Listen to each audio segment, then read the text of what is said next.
केंद्रीय मंत्रिमंडल के मेरे सहयोगी मनोहर लाल जी, राव इंद्रजीत सिंह जी, कृष्णपाल जी,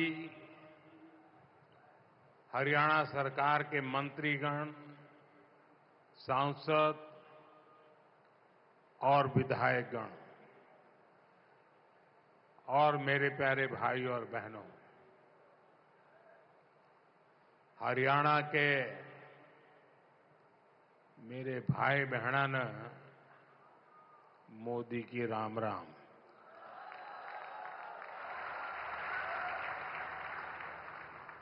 साथियों, आज मैं उस धरती को प्रणाम करता हूं जहां मां सरस्वती का उद्गम हुआ, जहां मंत्रा देवी विराजती है, जहां पंचमुखी हनुमान जी है, जहां कपाल मोचन साहब का आशीर्वाद है, जहां संस्कृति, श्रद्धा और समर्पण की त्रिवेणी बहती है। आज बाबा साहब आंबेडकर जी की 135वीं जयंती भी है। मैं सभी देशवासियों को अंबेडकर जयंती की बहुत बहुत शुभकामनाएं देता हूं। बाबा साहब का विजन,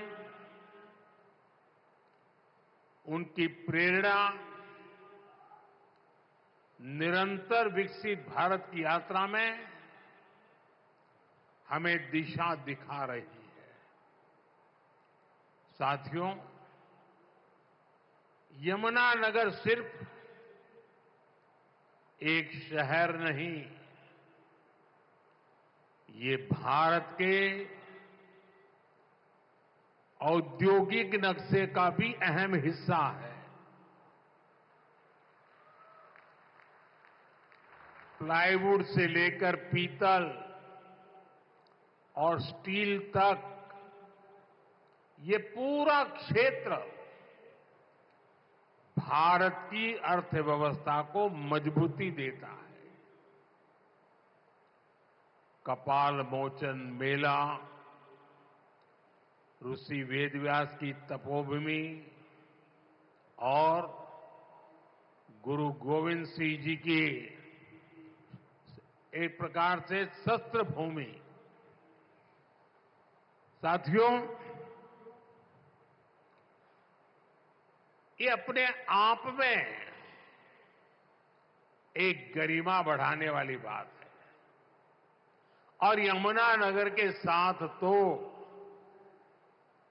जैसे अभी मनोहर लाल जी बता रहे थे, सैनी जी बता रहे थे, मेरी कई पुरानी यादें जुड़ी हुई हैं। जब मैं हरियाणा का प्रभारी था तो पंचकुला से यहां आना जाना लगा रहता था। यहां काफी सारे पुराने कार्यकर्ताओं के साथ मुझे काम करने का अवसर मिला है।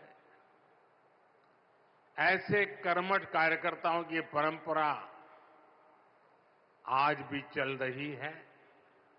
साथियों, हरियाणा लगातार तीसरी बार डबल इंजन सरकार के विकास की डबल रफ्तार को देख रहा है और अब तो सैनी जी कह रहे हैं ट्रिपल सरकार। विकसित भारत के लिए विकसित हरियाणा, ये हमारा संकल्प है। इस संकल्प की सिद्धि के लिए, हरियाणा के लोगों की सेवा के लिए, यहां के युवाओं के सपनों को पूरा करने के लिए हम ज्यादा स्पीड से, ज्यादा बड़े स्केल पर काम करते रहते हैं। आज यहां शुरू हुई विकास परियोजनाएं, ये भी इसी का जीता जागता उदाहरण है। मैं हरियाणा के लोगों को इस विकास परियोजनाओं के लिए बहुत बहुत बधाई देता हूं। साथियों, मुझे गर्व है कि हमारी सरकार बाबा साहब के विचारों को आगे बढ़ाते हुए चल रही है। बाबा साहब आंबेडकर ने उद्योगों के विकास को सामाजिक न्याय का मार्ग बताया था। बाबा साहब ने भारत में छोटी जोतों की समस्या को पहचाना था। बाबा साहब कहते थे कि दलितों के पास खेती के लिए पर्याप्त जमीन नहीं है, इसलिए दलितों को उद्योगों से सबसे अधिक फायदा होगा। बाबा साहब का विजन था कि उद्योगों से दलितों को ज्यादा रोजगार मिलेंगे और उनका जीवन स्तर ऊपर उठेगा। भारत में औद्योगिकरण की दिशा में बाबा साहब ने देश के पहले उद्योग मंत्री डॉक्टर श्यामा प्रसाद मुखर्जी के साथ मिलकर काम किया था। साथियों, औद्योगिकरण और मैन्युफैक्चरिंग के इस तालमेल को दीनबंधु चौधरी छोटू राम जी ने भी गांव की समृद्धि का आधार माना था। वो कहते थे, गांवों में सच्ची समृद्धि तब आएगी जब किसान खेती के साथ साथ छोटे उद्योगों के माध्यम से भी अपनी आय बढ़ाएगा। गांव और किसान के लिए जीवन खपाने वाले चौधरी चरण सिंह जी की सोच भी इससे अलग नहीं थी। चौधरी साहब कहते थे, औद्योगिक विकास को कृषि का पूरक होना चाहिए। दोनों हमारी अर्थव्यवस्था के स्तंभ हैं। साथियों, मेक इन इंडिया के, आत्मनिर्भर भारत के मूल में भी यही भावना है, यही विचार है, यही प्रेरणा है। इसलिए हमारी सरकार भारत में मैन्युफैक्चरिंग पर इतना बल दे रही है। इस वर्ष के बजट में हमने मिशन मैन्युफैक्चरिंग की घोषणा की है। इसका मकसद है कि दलित, पिछड़े, शोषित, वंचित नौजवानों को ज्यादा से ज्यादा रोजगार मिले, नौजवानों को जरूरी ट्रेनिंग मिले, व्यापार कारोबार का खर्चा कम हो, एमएसएमई सेक्टर को मजबूती मिले, उद्योगों को टेक्नोलॉजी का लाभ मिले और हमारे उत्पाद दुनिया में सबसे बेहतरीन हो। इन सारे लक्ष्यों को प्राप्त करने के लिए बहुत जरूरी है कि देश में बिजली की कोई कमी न हो। हमें एनर्जी में भी आत्मनिर्भर होना ही होगा। इसलिए आज का ये कार्यक्रम बहुत अहम है। आज Deenbandhu Chaudhary Chhoturam thermal power plant की तीसरी इकाई का काम शुरू हुआ है। इसका फायदा यमुनानगर को होगा, उद्योगों को होगा। भारत में जितना औद्योगिक विकास, जैसे प्लाईवुड बनता है, उसका आधा तो यमुनानगर में होता है। यहां एल्यूमिनियम, कॉपर और पित्तल के बर्तनों की मैन्युफैक्चरिंग बड़े पैमाने पर होती है। यहीं से पेट्रोकेमिकल प्लांट के उपकरण दुनिया के कई देशों में भेजे जाते हैं। बिजली का उत्पादन बढ़ने से इन सभी को फायदा होगा। यहां मिशन मैन्युफैक्चरिंग को मदद मिलेगी। साथियों, विकसित भारत के निर्माण में बिजली की बहुत बड़ी भूमिका होने वाली है और हमारी सरकार बिजली की उपलब्धता बढ़ाने के लिए चौतरफा काम कर रही है। चाहे वन नेशन वन ग्रिड हो, नए कोल पावर प्लांट हो, सोलर एनर्जी हो, न्यूक्लियर सेक्टर का विस्तार हो, हमारा प्रयास है कि देश में बिजली का उत्पादन बढ़े, राष्ट्र निर्माण में बिजली की कमी बाधा न बने। लेकिन साथियों, हमें कांग्रेस के दिनों को भी भूलना नहीं चाहिए।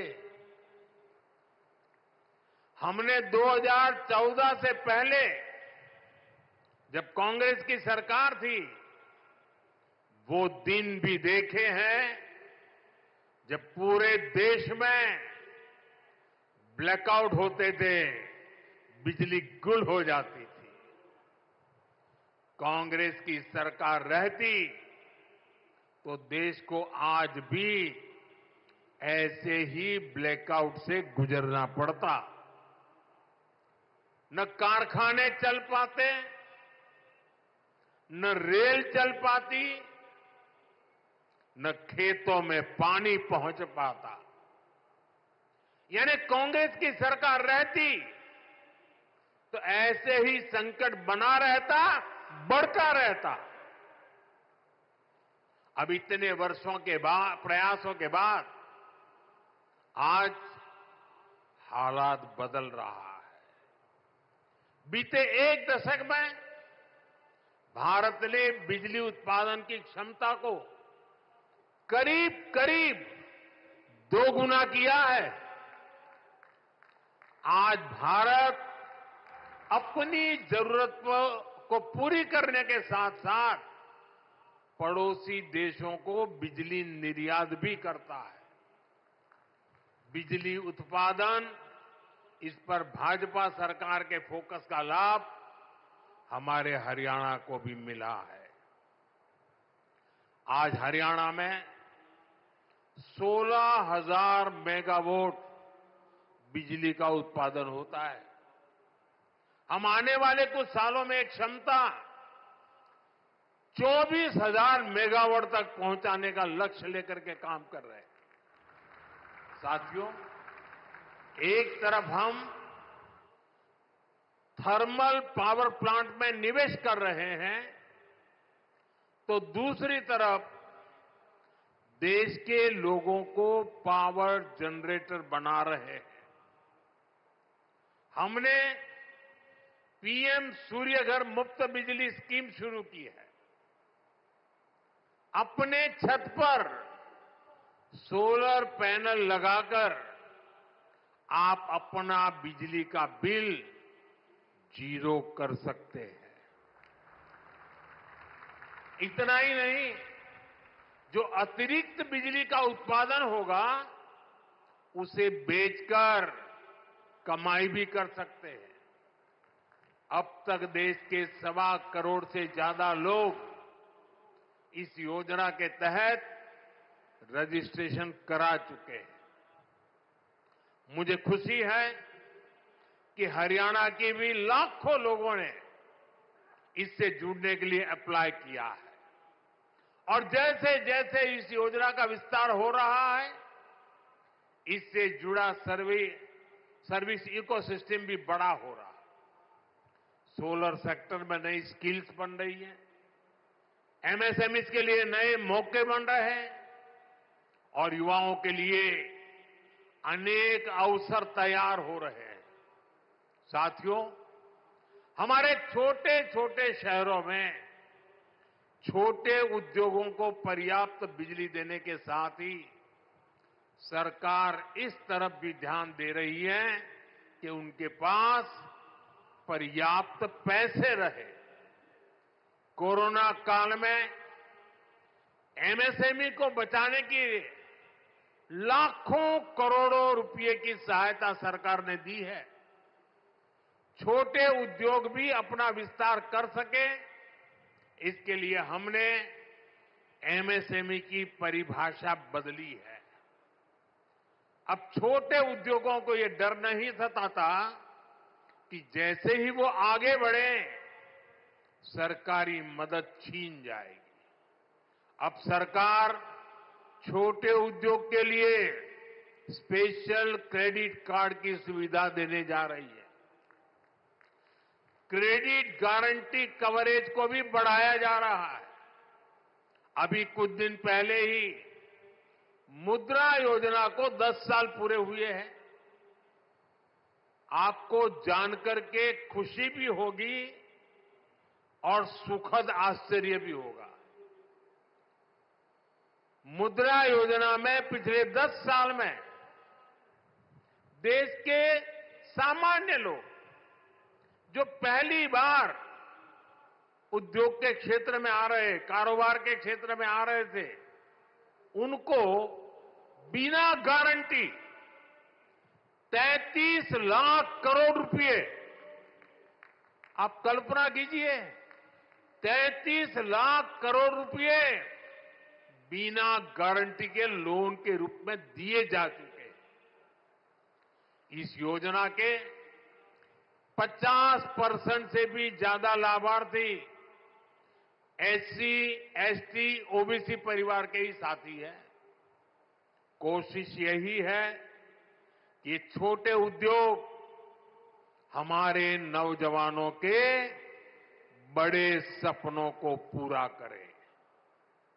साथियों, हरियाणा के हमारे किसान भाई बहनों की मेहनत हर भारतीय की थाली में नजर आती है। भाजपा की डबल इंजन की सरकार किसानों के दुख सुख की सबसे बड़ी साथी है। हमारा प्रयास है कि हरियाणा के किसानों का सामर्थ्य बढ़े। हरियाणा की भाजपा सरकार अब राज्य की 24 फसलों को एमएसपी पर खरीदती है। हरियाणा के लाखों किसानों को पीएम फसल बीमा योजना का लाभ भी मिला है। इस योजना के तहत लगभग 9,000 करोड़ रुपए से ज्यादा के क्लेम दिए गए हैं। इसी तरह पीएम किसान सम्मान निधि से 6,500 करोड़ रुपए हरियाणा के किसानों के जेब में गए हैं। साथियों, हरियाणा सरकार ने अंग्रेजों के जमाने से चले आ रहे आबियाना को भी खत्म कर दिया है। अब आपको नहर के पानी पर टैक्स भी नहीं देना पड़ेगा और आबियाने का जो 130 करोड़ रुपए से ज्यादा का बकाया था वो भी माफ हो गया है।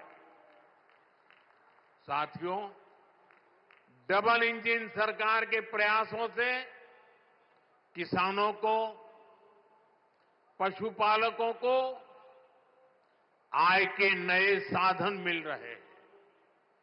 गोवर्धन योजना, इसे किसानों के कचरे के निपटारे और उससे आय का अवसर मिल रहा है। गोबर से, खेती के अवशेष से, दूसरे जैविक कचरे से बायोगैस बनाई जा रही है। इस वर्ष के बजट में देश भर में 500 गोवर्धन प्लांट बनाने की घोषणा की गई है।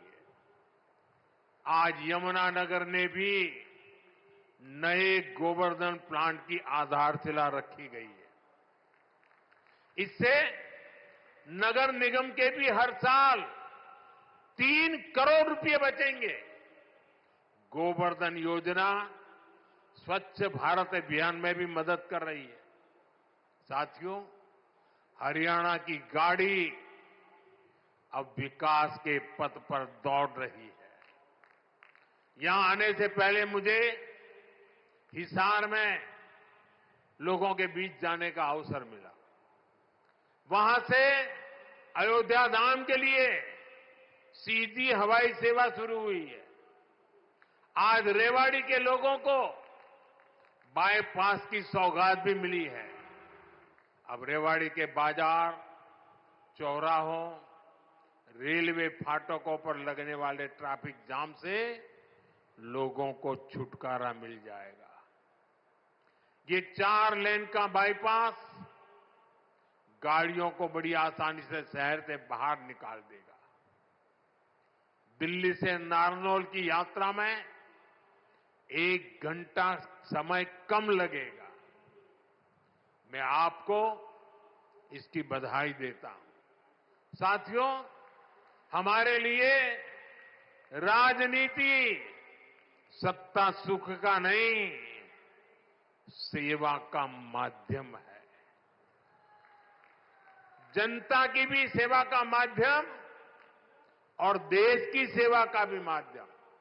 इसलिए भाजपा जो कहती है उसे डंके की चोट पर करती भी है।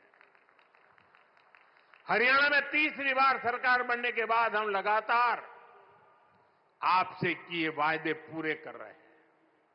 लेकिन कांग्रेस शासित राज्यों में क्या हो रहा है?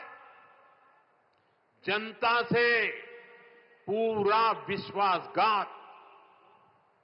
पड़ोस में देखिए, हिमाचल में जनता कितनी परेशान है। विकास के, जन कल्याण के सारे काम ठप पड़े हैं। कर्नाटका में बिजली से लेकर दूध तक, बस किराए से लेकर बीज तक हर चीज महंगी हो रही है। मैं सोशल मीडिया पर देख रहा था, कर्नाटका में कांग्रेस सरकार ने जो महंगाई बढ़ाई है, भांति भांति के टैक्स लगाए हैं। सोशल मीडिया में लोगों ने बड़ा आर्टिकुलेट किया है और उन्होंने कहा है, और ए टू जेड पूरी एबीसीडी और हर अक्षर के साथ कैसे कैसे उन्होंने टैक्स बढ़ाए, उसका ए टू जेड पूरा लिस्ट बना करके ये कर्नाटक की कांग्रेस सरकार की पोल खोल के रखी है। खुद वहां के मुख्यमंत्री के करीबी कहते हैं कि कांग्रेस ने कर्नाटका को करप्शन में नंबर 1 बना दिया। साथियों, तेलंगाना की कांग्रेस सरकार भी जनता से किए वादे भूल गई है। वहां कांग्रेस, वहां की सरकार जंगलों पर बुलडोजर चलवाने में व्यस्त है। प्रकृति को नुकसान, जानवरों को खतरा, यही है कांग्रेस की कार्यशैली। हम यहां कचरे से गोवर्धन बनाने के लिए मेहनत कर रहे हैं और वो बने बनाए जंगलों को उजाड़ रहे हैं। यानी सरकार चलाने के 2 मॉडल आपके सामने हैं। एक तरफ कांग्रेस का मॉडल है जो पूरी तरह झूठ साबित हो चुका है, जिसमें सिर्फ कुर्सी के बारे में सोचा जाता है। दूसरा मॉडल बीजेपी का है जो सत्य के आधार पर चल रहा है, बाबा साहब आंबेडकर ने दी हुई दिशा पर चल रहा है, संविधान की मर्यादाओं को सर आंखों पर चढ़ा के चल रहा है और सपना है विकसित भारत बनाने के लिए प्रयास करना। आज यहां यमुनानगर में भी हम इसी प्रयास को आगे बढ़ता देखते हैं। साथियों, मैं आपसे एक और अहम विषय की चर्चा करना चाहता हूं। कल देश ने वैशाखी का पर्व मनाया है।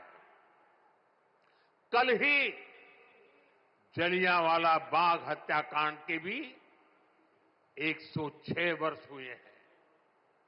इस हत्याकांड में अपनी जान गंवाने वालों की स्मृतियां आज भी हमारे साथ है।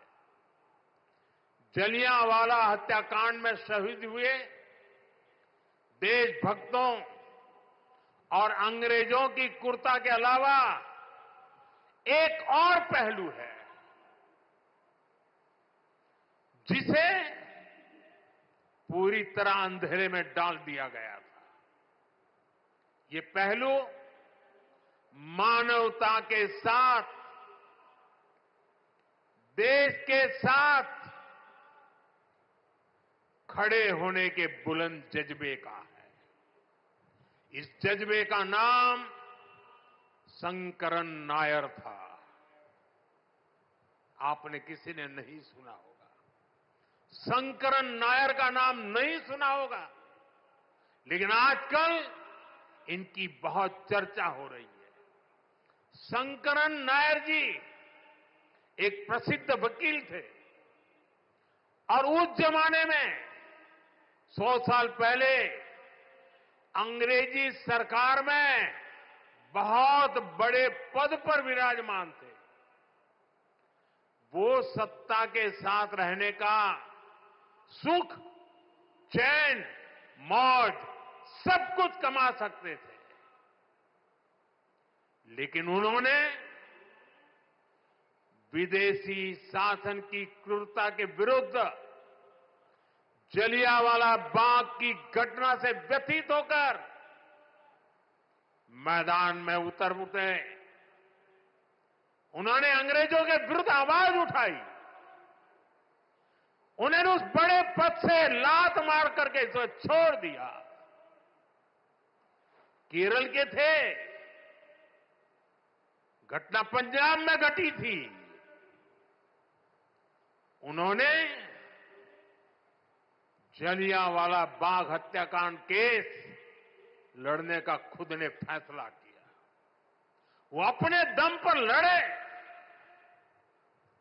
अंग्रेजी साम्राज्य को हिला कर रख दिया।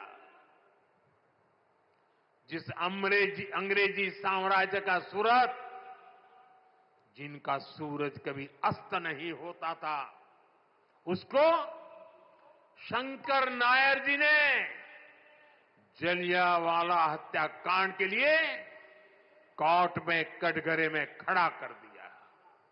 साथियों, ये सिर्फ मानवता के साथ खड़े होने का ही मामला भर नहीं है, ये एक भारत श्रेष्ठ भारत का भी बहुत उत्तम उदाहरण है। कैसे दूर सुदूर दक्षिण में केरल का एक व्यक्ति पंजाब में हुए हत्याकांड के लिए अंग्रेजी सत्ता से टकरा गया। यही स्पिरिट हमारी आजादी की लड़ाई की असली प्रेरणा है। यही प्रेरणा आज भी विकसित भारत की यात्रा में हमारी बहुत बड़ी ताकत है। हमें केरल के शंकरन नायर जी के योगदान के बारे में जरूर जानना चाहिए और पंजाब, हरियाणा, हिमाचल, यहां के एक एक बच्चे को जानना चाहिए। साथियों, गरीब, किसान, नौजवान और नारी शक्ति, इन चारों स्तंभों को सशक्त करने के लिए डबल इंजन सरकार निरंतर काम कर रही है। हम सभी के प्रयासों से हरियाणा जरूर विकसित होगा। मैं अपनी आंखों से देख रहा हूं, हरियाणा फलेगा, फूलेगा, देश का नाम रोशन करेगा। आप सभी को इन अनेक विकास कार्यों के लिए बहुत बहुत शुभकामनाएं। दोनों हाथ ऊपर करके पूरी ताकत से मेरे साथ बोलिए, भारत माता की, भारत माता की, भारत माता की। बहुत बहुत धन्यवाद।